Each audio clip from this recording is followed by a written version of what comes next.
Hello everyone, and welcome to Trauma-Informed Conversations, a space created by the Trauma-Informed Consultancy Services, also known as TICS, to explore what it really means to build systems and relationships grounded in care, connection, and humanity. I'm Carrie Wilson, the Collaboration and Innovation Lead here at TICS, and my work, like this podcast, sits where practice, research, and lived experience meet, creating spaces for honest reflection on how we understand trauma, how we respond to it, and how we build systems that can truly heal. This special episode is part of a new mini-series exploring trauma and healing, both within the care system and the spaces that surround it, where I invite beautiful, wonderful care experience people to lead on open, relational conversations about understanding change and what healing can look like when we do it together.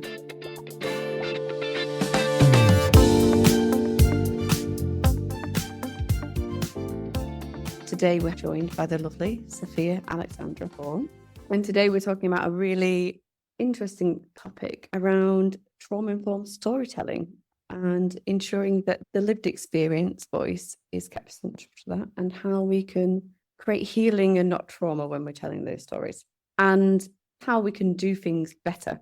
So Sophia, you're coming and joining me today, and I'm really, really happy that you're here. I guess starting off, could you tell me a little bit about you? So my name is Sophia Alexandra Hall. I am care experienced and I'm a journalist. I'm currently deputy digital editor at The Big Issue. I am also a regular paper reviewer for Sky News. I'm a trained journalist and a graduate of the University of Oxford. Brilliant. And I would have probably said exactly the same, but it's lovely to have them from your mouth, because I realised I also forgot the TEDx speaker. Just that little bit. Churchill Fellow. Churchill Fellow, TEDx speaker. Very new. It's very new. I'm not used to it yet. Yeah, because that's just gone up today. So that's amazing. And we will put the link definitely in the show notes. Thank you. You can see your amazing work. And Sophia, you've been doing some amazing work in this area. So I'm going to jump right in. You are care experienced and a journalist. So can you tell me a little bit about why and how you kind of didn't fall into this role, but chose to dedicate your life in this area? Well, thank you so much for having me on, Carrie. I really appreciate it and this opportunity. I think your use of "fell" might actually be a bit correct. I didn't grow up wanting to be a journalist. I wasn't, a 4-year-old parading around in a fedora with a press card in my hat. It wasn't like a dream career for me. In fact, when I first left university, I was working in the music industry. I actually ended up falling into journalism because during the pandemic in 2020, I was made redundant from my role in the music industry and I was put on rotational furlough. And during that time, this is a very long story and I'm going to tell it as quick as possible. We love a long story long. During that time, April 2020, a statutory institute came through government called SI 445. And it essentially removed some rights from children in care. And I thought, this is terrible. And I'd heard about it on Twitter. And so I contacted a legal organisation called Article 39, who were taking the Department for Education to High Court. And I messaged the CEO of Article 39, Caroline Willow, and I said, I will do anything for you. I will look through Ofsted reports. I will try and help you bring this case to the High Court. I know absolutely nothing about law, but I'm used to reading sort of complex legal jargon, academic jargon, I guess. I think I bigged myself up a bit more than the expertise I really had in this. And while I was helping them out with this, I thought, do I want to be a lawyer? Do I want to go to law school? What's going on here? And I realised as I was helping Article 39, I was breaking down kind of what was going on via my Twitter profile into sort of digestible, understandable tweets to try and help inform our community. And it was in that moment I realised, I think this is journalism. Because what is journalism apart from breaking down information and making it accessible for a wider community? Yeah. So I decided to apply for journalism school. And I said, okay, if I get a full scholarship, I'll go. And yeah, the rest is history. I got a full ride to study the NCTJ, which is a diploma in journalism at News Associates. And I realized very quickly, I think this is what I was put on this earth to do. I love telling people stories. I love helping people tell stories on a wider platform, on a big platform. And I'm now deputy digital editor at The Big Issue. God, I love that. You can't see because this is verbal, but you can see. I've got little goosebumps. Oh, it's so lovely. And I think what's so beautiful about that is that authentic, authentic kind of charge of why you wanted to create that change, because it's something that's so close to you and something that you're so passionate about. So I just wanted to take a moment to appreciate that and thank you for sharing that. Thanks, Carrie. I wanted to kind of add, when I applied for journalism school, most people had done sort of student media, when they were at university or something. And I didn't have anything like that. And so I ended up actually submitting articles that had been written about me, What? which, yeah, which sounds pretty egotistic. No. But I think what's really important to our conversation here is one of the main reasons I got into journalism is because I had been on the other side of the table. And as a care experienced person, like I'm sure a lot of listeners out there, had been approached by the media in the past because they saw the care system as something really exciting to write about. And, it's kind of hard sometimes to find care experienced interviewees who will talk to the media. Yeah. So that was how I got into journalism. I didn't realize until much later on down the line how useful that experience of having been on both sides of the table would be. Absolutely. And I guess because you've been interviewed by people, that kind of helps you to understand how language and the way that experiences are portrayed can impact, I guess, that understanding of a situation, a person, and I understand that too, when we see care experienced people in the news, so often it's very much dramatized, I think, and we, it's like, oh, and you talk about this in your amazing TEDx, which people can now see online. You're absolutely wonderful. You described like there's three different ways in which people are portrayed. Did you want to share a little bit about that? For sure. So, as a journalist, but also someone with lived experience, I originally noticed this pattern happening for care experienced people. And then as I kind of went down this path, I realized this was happening to multiple underrepresented communities, not just people with care experience. So, as a journalist, I've noticed that often stories from underrepresented communities are only told if they're put into one of three boxes. And I describe these boxes as the tragic victim, let down by governmental systems, surrounded by headlines filled with doom and gloom statistics they're unlikely to beat. Then, of course, we've got the dangerous threat, which is the othering of a community. We saw this in action last year during the 2024 anti-immigration riots in the UK, where asylum seekers were thrust into the media spotlight. And then finally, the inspirational exception, which is a type of piece I've seen written multiple times about our community where someone is, correctly spotlighted for having done something great, like maybe they've gone to university, they've started a business, they've think of something amazing, Yeah. yeah, they won an award, something like this. But unfortunately, with articles like that, it can put people on a pedestal and reinforce stereotypes. Because in reality, I know a lot of care experienced people who have done amazing things too, but they don't get shouted out about. Yeah, and I totally understand that. I think there was something even last year or the year before, it was a big thing around success of care leavers. And that was a very sticky subject, I think, because again, success is what is success? Exactly. And if we say it's success because you've published a book or you've gone to university, then that downplays so many of the experiences of care experienced people and people that have been through trauma as well. Mm-hmm. They're actually just waking up in the morning is an accomplishment in that sense. Absolutely. And unfortunately, I feel like when we see these stories, in order to justify how much of a success someone is, it's often accompanied by the most doom and gloom statistics you've ever seen. And I know that when I was growing up, one headline I used to really have a problem with was the 6% of care leavers go to university.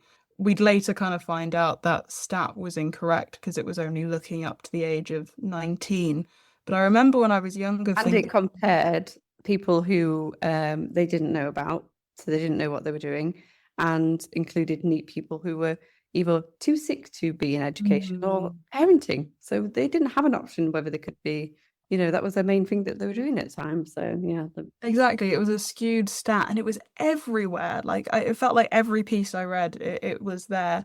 And the issue is, yes, some people could look at that stat and go, I'm going to beat the odds. I'm going to be that statistic. But for many people, honestly, including me, I looked at that stat and I thought, am I good enough to be in the top 6%? Yeah. Because who are the people around you also saying that?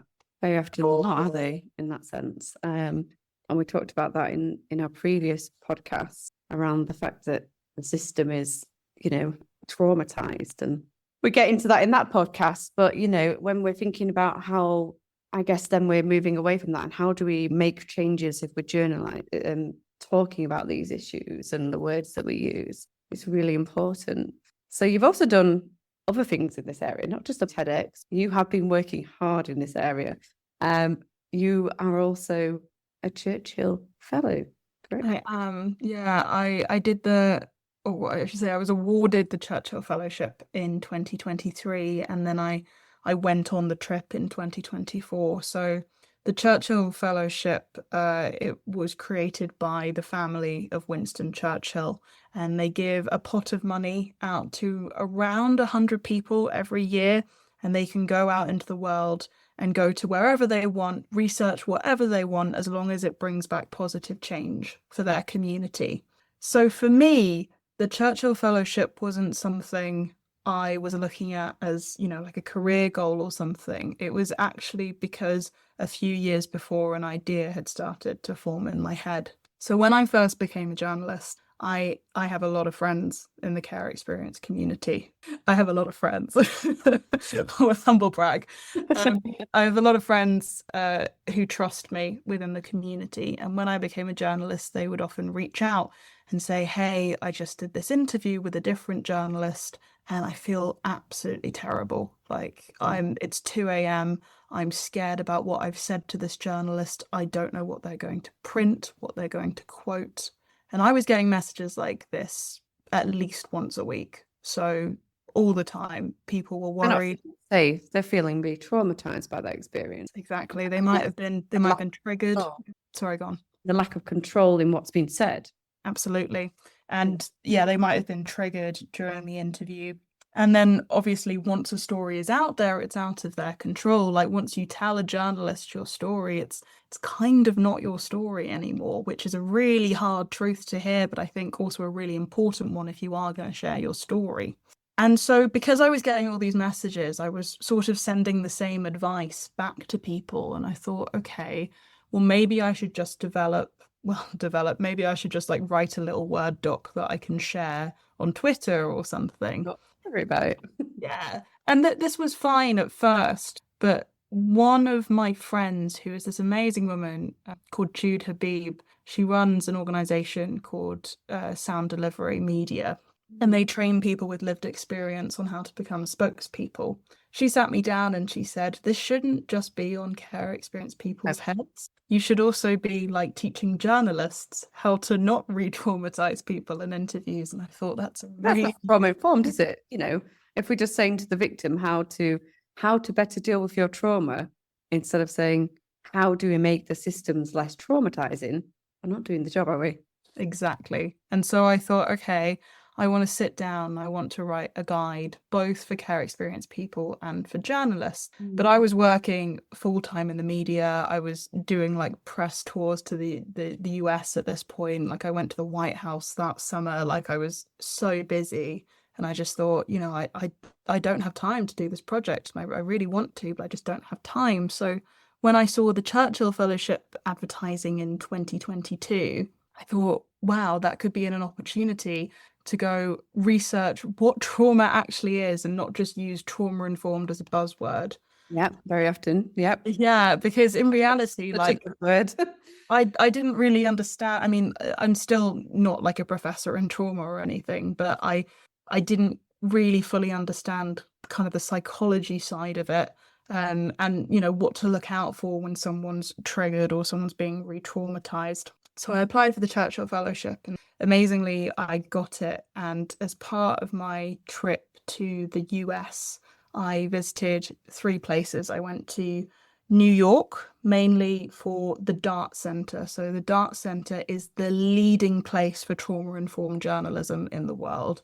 It was amazing. Like, I spoke to journalists who had worked in war zones for 20 plus years, but I also spoke to psychotherapists and psychologists who were specialists in trauma to try and understand a bit more. I went to Boston and I spoke to the head of the Boston Children's like psychiatrist unit. Yeah. I went to LA most importantly because LA has the largest population of care experienced people. In fact, just in LA alone, they have more care experienced people than the entire state of Texas. And I wanted to make sure I was speaking to care experienced people. And I got to tell you, in all of my research over there, I didn't meet a single care experienced person who hadn't been interviewed by a journalist. Who hadn't. So Yeah. they'd all been interviewed at some point. What a wild stat. Like, can you imagine any other community where that would be the case? Yeah, there's a lot. We are researched on and publicised on a lot, aren't we? But then the question I then asked was, how many pieces have you been asked to write? Have you been asked to write an opinion piece? Have you been asked to be a part of a news piece? And all of the answers were no. They'd never been asked to, have control of their story. It'd always been, give us your story, and it's ours now. Yeah. And that's when we think about, I guess, how to work in a trauma-informed way, that understanding that power dynamic is so important in the work that we do, because actually, if someone doesn't feel like they have power in a situation, then they don't. Like, even if they have got power, if they don't feel like it, and it doesn't sound like they had power in the first place, but that's not going to help them feel empowered and then help them in, when they're texting you at 1 o'clock in the morning and saying, oh my God, I am in a vulnerability spiral right now and I'm not feeling great.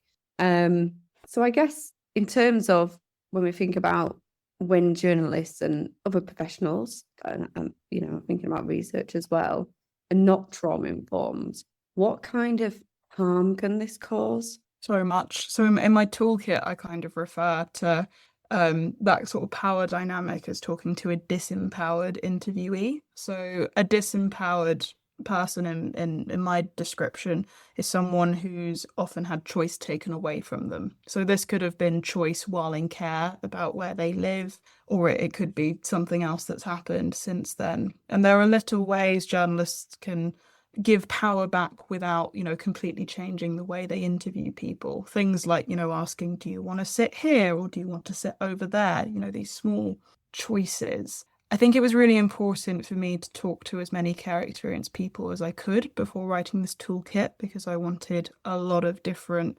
responses and viewpoints. But I also have to say, I've had terrible experiences being interviewed, and I'm a journalist.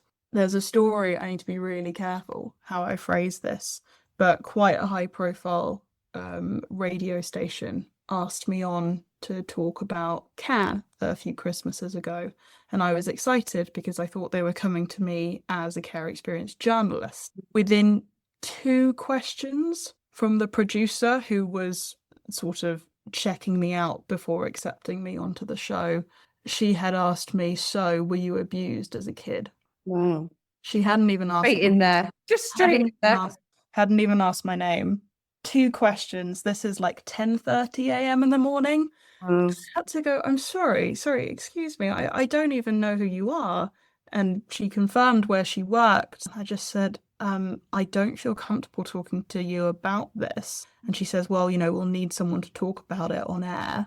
I said, okay. Come on. Okay. Well, then I offered, hey, I could talk about this instead, about how, care experienced people might feel at Christmas and how Christmas can be like a really tricky season for people. And she was like, no, that's not what we're looking at. And so I pulled the whole trying to be an inspirational exception. I said, look, I went to university, I went to Oxford, I had a really interesting time there. And she replied with, we already have a care leaver that went to university on the show, so that won't God, work. oh yeah, yeah. I know this because I've done stuff too, and they want a certain panel, I guess, don't they, in a lot of Mhm. situations and a lot of environments, and you have to fit that. And unless you fit that, then well, can you find somebody else? But this is exactly what the three box model is all about. It's about us, the interviewees, fitting into boxes that journalists have put out, when in reality, journalists should be saying, I have no boxes. I want to hear your story. It's something I say to the other reporters at work, never go in assuming what story you're going to get. Because I've gone into interviews before thinking I know exactly what story I'm going to be telling, and then I've been shocked by what I've found out instead. A really good example, I think, was there was a young care experienced woman I interviewed at the start of this year, and the headline of her story was she reached out because she'd been put on an 18-year-long wait list for an autism diagnosis. Yes. And when I spoke to her, I thought, that's the headline, obviously. It turns out one of the main reasons she was on this really long wait list was because a different organization had asked her for childhood evidence, and she'd said, oh, I grew up in care. I don't have, the resources to give that over. And they'd ignored her for like a year. Of course, once my article with her was out, she was diagnosed within 8 days. Oh wow. Wow. And I mean, yeah, that's a whole issue in itself, isn't it? The missing history and diagnosis, and that's a whole different podcast. Maybe Yeah, we'll that's the investigation definitely I'm cover working on in right the now. future. But yeah, I guess it's so important then to not have those expectations around those conversations. And yeah, it's so tricky as well. So if you're thinking then about what maybe working with people, interviewing with people for media or research, what are those actions that people can take to maybe change the way in which they interact? Could you give me some core gems from your Absolutely. Not sure about gems, but I'll try. Um, my go-to final question with any kind of interview I do is always, is there anything else you'd like to tell me that I haven't asked you about? And Mm. that question alone has led to some of the best stories, because so often you can get really caught up in the interview and think, okay, this interview is going this way, I'm asking these questions, these have all been ticked off, time to end the interview. When in reality, your interviewee might be sat there thinking, oh, this has just sparked a question or a memory or a thought in my head. And God, I'd love to be able to share this with the journalist, but I'm not in control of the conversation. So it's another way of giving back control, and also letting your interviewee say, hey, actually, I have an idea for what this story should be. As I said, sorry, go on. No, I was just going to go backwards a bit because I've gone the gems, but then we skipped, I think, really like examples of when it isn't working before we Mm, did that. Because when you were just talking there about giving the space for what else have you got to say? I was thinking about the situations and the dynamics where the way in which an interview is kind of carried out can cause trauma. And something that sparked there when you said that was around sometimes the time constraints, but you've probably got some other examples as well. for sure. I think time constraints are really important, both in terms of, how long you actually have with an interviewee, and also how much space you have to write a story. Something I talk about in my TEDx talk is I was interviewed for a big national magazine quite early on in my journey. They're going to hate that I called it a magazine, a publication. And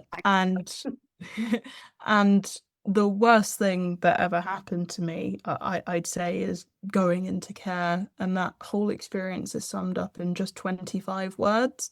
And I think when you put that into context, it's like, wow, I could never ever sum up that experience in 25 words. And it feels quite dehumanizing, but it also just shows the reality of what journalism is. Journalism is getting shorter, attention spans are supposedly shrinking. People want their news quick and digestible. They're not going to give you a 1,000-page essay to describe how you felt when you were, driven away into care in the back of a police car. And what does that kind of, I guess, system of trying to tell a story and share those experiences create? It sounds like it can be very, and speaking from experience too, I guess, the high possibility of it being re-traumatizing in that sense, especially if you're saying it's a dehumanizing experience. Absolutely, it can lead to an oversimplification of interviewees. It's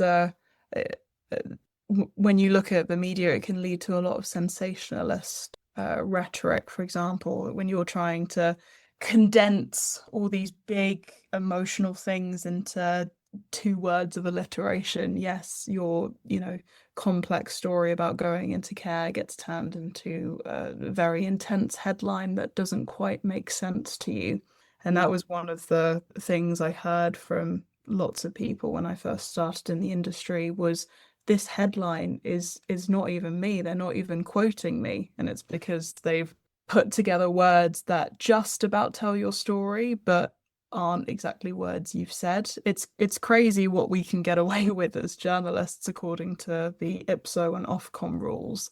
As long as we've kind of summed up what you're saying, we don't necessarily get into trouble.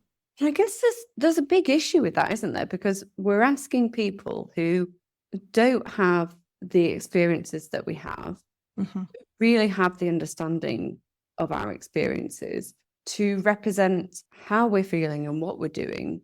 And actually they have a completely different understanding of life and even how we've got there as well. Absolutely. It's crazy. I could tell you some stories about how I've had to turn around pieces on communities I've never been embedded in, that I've never met in some cases. And there's such a large weight often put on journalists' shoulders to, in half an hour, learn everything you possibly can before an interview, and then do the interview and then write it.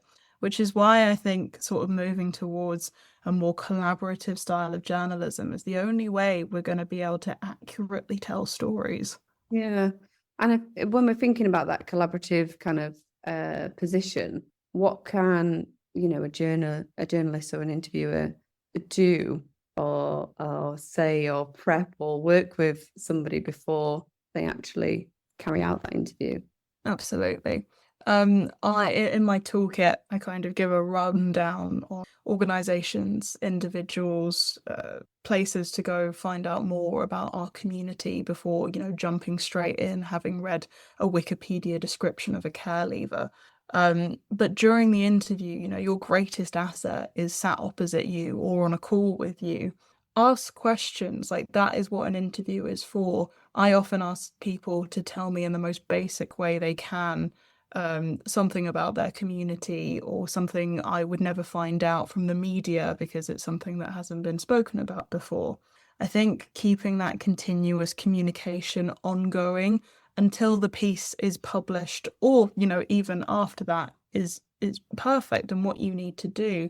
I always say to anyone who's being interviewed, make sure you have the journalist's contact details. And this sounds really simple, but sometimes, you're going through a PR, or sometimes you only have a phone number, or you only have an email and you can't get through to them. But if any changes are going to be made, maybe they've used a strange photo that you weren't expecting, or the headline is really sensationalist and doesn't fit what you said, you can then reach out and say, hey, actually, that doesn't really work. Is there any chance we can do something else? And I say, try and suggest something. So when you're in the interview, you can always suggest titles or headlines to the journalists. The worst they can say is, no. But at the end of the day, I think they'd be happy for some help writing a headline. And there's still power in that as well, because you can just say, well, if you're not open, then I can just walk away too. Like, Exactly. I think something that's really important to remember for anyone who's asked to share their experiences is that we don't owe them to anyone at all. And I think there's and you're nodding, and I feel like quite early on, I found that of just there is a big expectation, especially if you're open with your lived experience, of people thinking that you owe them your trauma and your core pain as some kind of example of look at this issue that we need to fix in society. And it's just so trauma inducing, isn't it, in that way? Absolutely. And I feel like there's also this expectation slash slight concern about becoming a spokesperson for a community that is so multifaceted, none of us would ever be able to be a true spokesperson for. I think it's really, really important what you said about, owning your story, because at the end of the day, like, it is your story. And in my toolkit, I have a list of 10 questions to ask yourself before you decide to share your story with a journalist. And I think it's important to consider certain things like, am I okay with anyone in the world seeing this? Because once something is online, you hear it over and over again. It's there forever. How will I feel if I change my mind in the future? Because you can't always get that taken down. What will I do if I don't want to answer a question? There's like a list that you can go through, and it's something I really recommend, because I think, as you alluded to earlier, none of us come out of care with media training, but so many of us are often interviewed. And I know I said things to some journalists when I was younger that if I'd ever wanted, a law career or a certain type of career, I wouldn't be able to do now. There's a interview from a couple of years ago where I talk about how, I drank when I was underage, and there are certain professions that would look down on, an article like that and an admission like that. Yeah, and I guess like it's not just the media either. Like, I know that I have been invited to go and do training and, or things like that. And I can remember I was invited to do some training for some social workers, master's level social workers. And I was like, sure, yeah, that's cool. And I was going as a professional.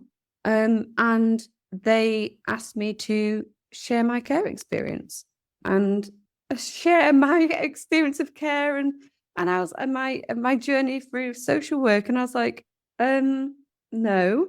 And I refused. And I said, I could tell you, but actually I don't know anything about you. And you said this in your own TEDx, I don't know anything about you, but you're expecting me to share some really deep stuff. So actually, no, we're going to do some activities to get you to think about the experiences that a care experienced person might go through. But I don't need to share my care experience for you to understand that.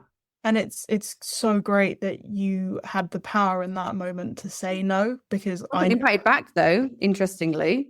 They probably had someone else who would fall into that box, no?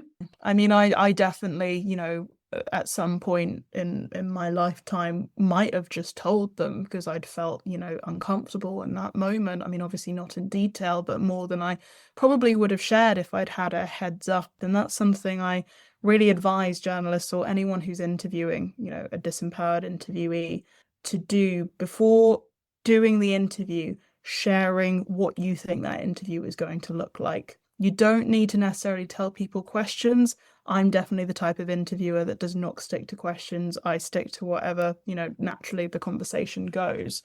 But you can at least say to someone, hey, we might be talking about some tricky topics like X, Y, and Z, whether that's about your care experience.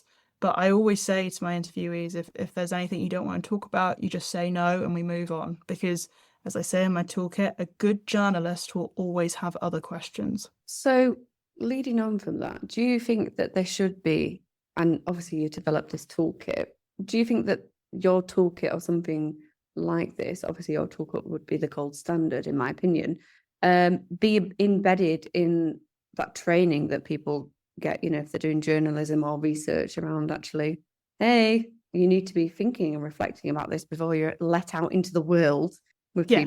Yes, absolutely. I find it crazy, like really, really wild that, as far as I'm aware, there isn't a single journalism course out there where trauma-informed training or trauma-informed interviewing is an essential part of the course. I know in some courses you can have it as an add-on, which is great, but I feel like there are so many communities out there who would really benefit from journalists or interviewers or social workers or whoever actually having this training. It seems like a no-brainer, right? Especially because so much of the media is about trauma.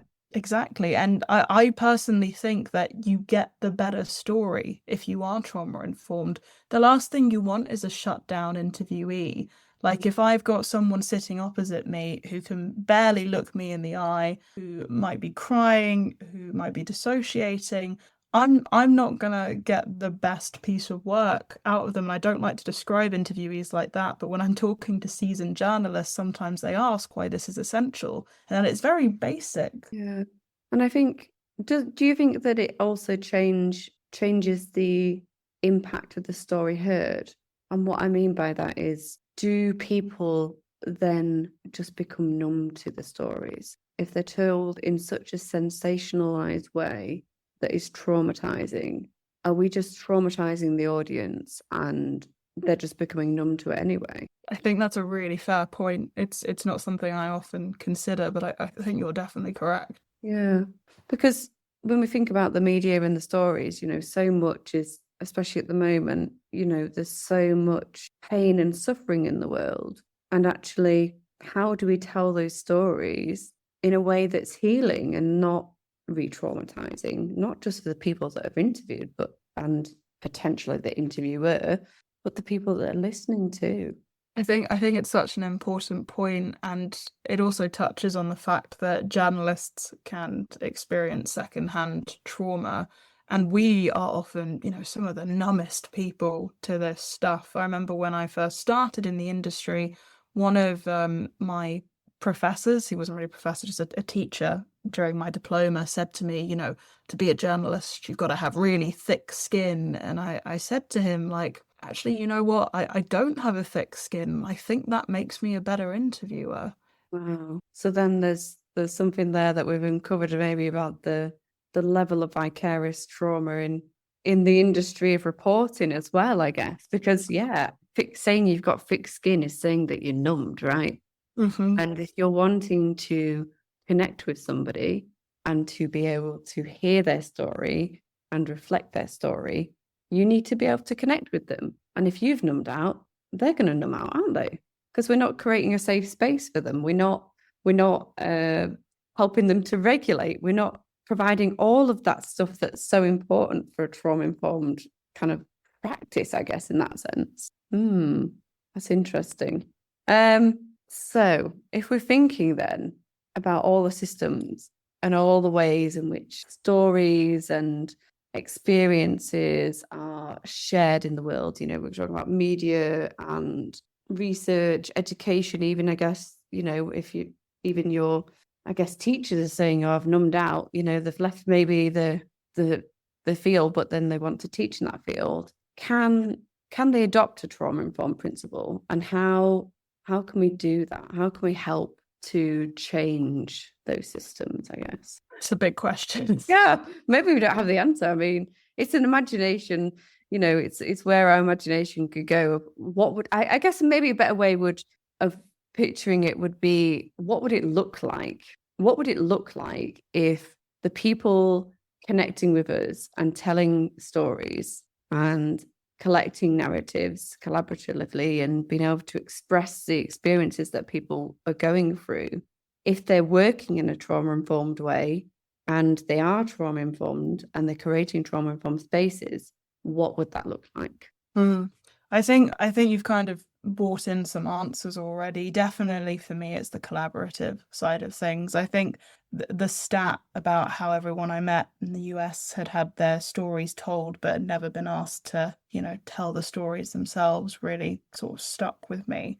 I try now, instead of always, writing about people, I try and commission a lot more op-eds than I did when I first entered the industry. And op-eds are essentially like mini essays kind of written from the person with lived experiences point of view, because sometimes I feel like a story is best told completely in their words as opposed to me writing around certain quotes from them. Sometimes I feel like I'm not the best person to tell a story. And I think sometimes as journalists, interviewers, we have to step back and think about that. Think about the privilege we have, the privilege we hold, think about where we come from. Um, and yeah, I sometimes can't learn about an entire community's history in 30 minutes before an interview. Sometimes I want to hear it straight from them. Something I talk about in the TEDx talk at the end, I say, follow people with lived experience online. I think sometimes we can look to the historic media landscape of print journalism and big publications online as the be all and end all of where we get our information and the decision makers of what is deemed newsworthy. But in reality, I think it's the same for both of us. Like, I get my news from all kinds of formats, whether it's, social media, Instagram, TikTok, Reels, lots of different places. And a lot of that content is created by individuals. And so I think, yeah, uplifting stories where you find them and not just uplifting, the news is one way of doing that as well. Yeah, amazing. And I guess when I will reflect back to you kind of speaking about people sharing experiences where they haven't been interviewed in a trauma-informed way. So I guess, could you share what that might feel like for somebody if they had been interviewed in a trauma-informed way? Something I often try and explain this to journalists by saying your interviewee might not be concerned in the moment, but you don't know what they're feeling like at 3 a.m. the next morning when they're reflecting back on this interview. So it's not always something you see, but in the toolkit, I do talk about things to look out for. If you're going down a certain path, perhaps if you're asking them to recount things, you may see someone start to dissociate, which is, they're reliving a memory. And this could be, it's playing in their mind, or their eyes are wandering. Perhaps, you can't maintain eye contact with them. And I talk about tips to bring them back in the room, like mentioning, oh, it's pretty warm in here, or, oh, it's a bit chilly, because then they start thinking, okay, yeah, temperature, or can you see that clock over there? Because then you're bringing their eyes back into the room. I have certain tips for it. Regulate them then. Exactly. But I think what I'm always hit with at this point is journalists say, we're not social workers, we're not counsellors. And I'd argue you don't have to be. You just need to know sort of the basics of what to look out for. But also, as a good interviewer, I'd argue you should know when is too far. Obviously, the limit is different for everyone, but it's really tricky. Yeah, and I guess in that sense, it's maybe asking them what would make them feel safe and calm in that environment as well. If you're, as you say, if you're sharing your experience with somebody, if you're sharing that experience with someone that's trusted, that a family member or a trusted person, and that your story is safe and that it's going to be reflected, even if it's not, if you're just sharing experience with someone, it doesn't bring up those feelings of like, we shared. You're able then to leave it going, yeah, I feel calm. And actually that feels good to have shared that. And as you say, you don't need to be a counsellor or a social worker to provide that space, because many of us provide those spaces for our loved ones and the people that we care about. We do that every day.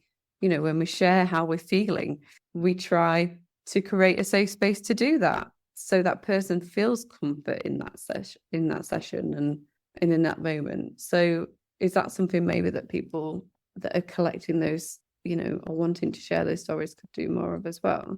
Absolutely. I think we have to remember that so often the journalist is a stranger. Yeah. Like, sometimes I get lucky and people I know want to come and talk to me as a journalist, but for the vast majority of my career, I speak to people I've never met before. And so, as I said, it's allowing them those small choices in the room, such as, you don't have to answer anything you don't want to. We can stop at whatever point. You can choose where you sit. You can choose the temperature if we have access to the temperature. And then at the end, as well as asking them, is there anything that you'd like to tell me that you haven't? I also tend to ask, is there anything you said to me today that you want me to delete right now, that you want me to cut out? because sometimes I get really comfortable with someone as an interviewee and I'll share something because I feel comfortable in that space. But then as I'm about to leave that interview, I think, actually, you know what? I don't want that up on an international news website. And so they have that opportunity in that moment to say, Sophia, actually, can you just get rid of that line? And depending on who the interviewee is, I usually will offer them another chance to redact something. But it kind of is up to the journalist's discretion, because that's not the case for every news outlet. Every news outlet has its own rules. Yeah, absolutely. And I'll probably ask you the same questions at the same end of this podcast.